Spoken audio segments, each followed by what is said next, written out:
Welcome everyone. So in the sum பார்க்கலாம். இது வந்து previous year question paper கேட்ட one of the question தான் TNPSC ல கேட்டது. So if x square minus 1 divided by x plus 1 is equal to 4, find the value of x. So x ஓட value find பண்ண சொல்லிருக்காங்க. So தமிழ்லையும் x square minus 1 by x plus 1 is equal to 4 எனில் x இன் மதிப்பு காண்க. So இந்த இடத்துல x ஓட value என்ன நம்ம கண்டுபிடிக்கணும். ஓகேவா? So first நீங்க question எடுத்து எழுதிக்கோங்க.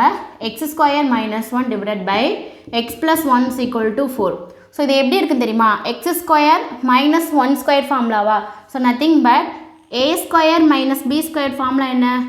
a plus b into a minus b ன்னு சொல்லுவோம் இல்லையா? So a square minus b square formula என்னது? a plus b into a minus b. இங்க a ங்கிற இடத்துல x இருக்கு, b ங்கிற இடத்துல 1 இருக்கு. So நம்ம எப்படி எழுதலாம்? x plus 1 into x minus 1 எழுதலாமா?